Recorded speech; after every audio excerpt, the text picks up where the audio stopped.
ಬಾಗಲಕೋಟೆ ಜಿಲ್ಲೆಯ ಹುನಗುಂದ ತಾಲೂಕಿನ ಬಿಸಲದಿನ್ನಿ ಗ್ರಾಮದಲ್ಲಿ ಇತ್ತೀಚೆಗೆ ಶ್ರೀ ಬೀರಲಿಂಗೇಶ್ವರ ಜೀರ್ಣೋದ್ಧಾರ ಸಮಿತಿ ವತಿಯಿಂದ ವಿಜೃಂಭಣೆಯ ಶ್ರೀ ಬೀರಲಿಂಗೇಶ್ವರ ಜಾತ್ರಾ ಮಹೋತ್ಸವ, ಸಾಮೂಹಿಕ ವಿವಾಹ ಹಾಗೂ ಧರ್ಮಸಭೆ ಕಾರ್ಯಕ್ರಮ ಯಶಸ್ವಿಯಾಗಿ ಜರುಗಿತು. ಕಾರ್ಯಕ್ರಮವನ್ನ ಉದ್ಘಾಟಿಸಿ ಮಾತನಾಡಿದ ಹುನಗುಂದ ತಾಲೂಕಿನ ಜನಪ್ರಿಯ ಶಾಸಕ ವಿಜಯಾನಂದ ಎಸ್ ಕಾಶಪ್ಪನವರವರು, ಗ್ರಾಮೀಣ ಪ್ರದೇಶಗಳಲ್ಲಿ ಸಾಮೂಹಿಕ ವಿವಾಹಗಳು ನಡೆದರೆ ಮಾತ್ರ ಬಡತನ ನಿವಾರಣೆ ಮಾಡಲು ಸಾಧ್ಯ ಎಂದು ಅಭಿಪ್ರಾಯಪಟ್ಟರು. ದುಂದುವೆಚ್ಚವನ್ನ ತಪ್ಪಿಸಿ ಬಡತನದ ನಿರ್ಮೂಲನೆಗೆ ಸಾಮೂಹಿಕ ವಿವಾಹಗಳು ಅಗತ್ಯ ಎಂದು ಅವರು ಪ್ರತಿಪಾದಿಸಿದರು. ಇದೇ ಸಂದರ್ಭದಲ್ಲಿ ಗ್ರಾಮಗಳ ಅಭಿವೃದ್ಧಿ ಕುರಿತು ಮಾತನಾಡಿದ ಶಾಸಕರು, ಗ್ರಾಮಗಳಲ್ಲಿ ಏಕತೆ, ಸಾಮರಸ್ಯ ಮತ್ತು ಹೊಂದಾಣಿಕೆ ಮನೋಭಾವನೆ ಇದ್ದರೆ ಮಾತ್ರ ಸಾಮಾಜಿಕ ಕಾರ್ಯಗಳು ನಡೆಯಲು ಸಾಧ್ಯ ಎಂದು ನುಡಿದರು. ಗ್ರಾಮಸ್ಥರ ನಡುವಿನ ಒಗ್ಗಟ್ಟು ಮತ್ತು ಸಹಕಾರದಿಂದ ಮಾತ್ರ ಇಂತಹ ಮಹತ್ವದ ಕಾರ್ಯಕ್ರಮಗಳು ಯಶಸ್ವಿಯಾಗಲು ಸಾಧ್ಯ ಎಂದು ತಿಳಿಸಿದರು. ಶ್ರೀ ಬೀರಲಿಂಗೇಶ್ವರ ಜಾತ್ರಾ ಮಹೋತ್ಸವದ ಅಂಗವಾಗಿ ನಡೆದ ಈ ಸಾಮೂಹಿಕ ವಿವಾಹ ಸಮಾರಂಭದಲ್ಲಿ ನೂರಾರು ಜನರು ಪಾಲ್ಗೊಂಡು ನವದಂಪತಿಗಳಿಗೆ ಶುಭ ಹಾರೈಸಿದರು. ಕಾರ್ಯಕ್ರಮದಲ್ಲಿ ತುರುವಿಹಾಳ ಮಠದ ಶ್ರೀ ಅಮೋಘ ಸಿದ್ದೇಶ್ವರ ಸ್ವಾಮೀಜಿ, ಶ್ರೀ ಮಾದಯ್ಯ ಸ್ವಾಮಿ ಗುರುವಿನ ಸಾನ್ನಿಧ್ಯ ವಹಿಸಿದರು. ಇವರೊಂದಿಗೆ ಬಿಸ್ನಾಳ್ ಗ್ರಾಮದ ಶ್ರೀ ಏಕಪಯ್ಯ ಹನುಮಪ್ಪಯ್ಯ ಜ್ಞಾನಪ್ಪನವರ್, ಉಮೇಶ್ ಎಚ್ ಮೇಟಿ, ಸಂತೋಷಕುಮಾರ್ ಜಿ, ಹುನಗುಂದ ವಕೀಲರ ಸಂಘದ ಅಧ್ಯಕ್ಷರಾದ ಮಾಧವ ಬಿ ದೇಶಪಾಂಡೆ, ಮಾಂತೇಶ್ ಹುಳ್ಯಾಳ್, ರಾಮನಗೌಡ ಬಿರಾದರ್, ಶ್ರೀಕರ ದೇಸಾಯಿ ಮತ್ತು ಧರ್ಮಣ್ಣ ಯತ್ನಟ್ಟಿ ಸೇರಿದಂತೆ ಹಲವು ಗಣ್ಯರು ಹಾಗೂ ಗ್ರಾಮದ ಹಿರಿಯರು ಉಪಸ್ಥಿತರಿದ್ದರು.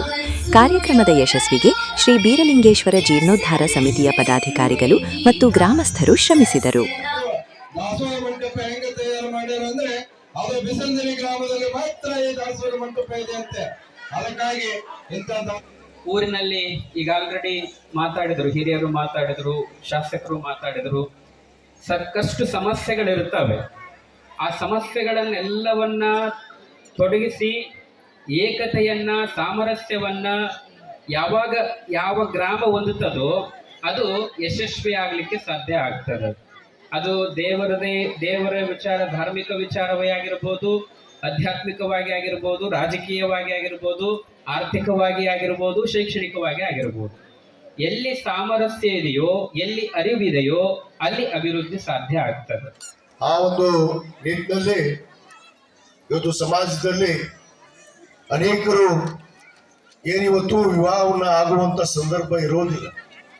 ಎಷ್ಟೋ ಜನ ಆ ವಿವಾಹ ಅಂದ ಕೂಡ ಎಲ್ಲಿ ಬಿಡಪ್ಪ, ನಮಗೆ ಆಗೋದಿಲ್ಲ, ನಮಗ ದುಡ್ಡು ಖರ್ಚು ಮಾಡೋಕ್ಕೂ ಆಗೋದಿಲ್ಲ, ನಾವು ಮದುವೆನೇ ಮಾಡೋದು ಬೇಡ ಅನ್ನೋ ಒಂದು ನಿಟ್ಟಿನಲ್ಲಿ ಬಹಳಷ್ಟು ಜನ ಇರ್ತಾರೆ ಸಮಾಜದಲ್ಲಿ.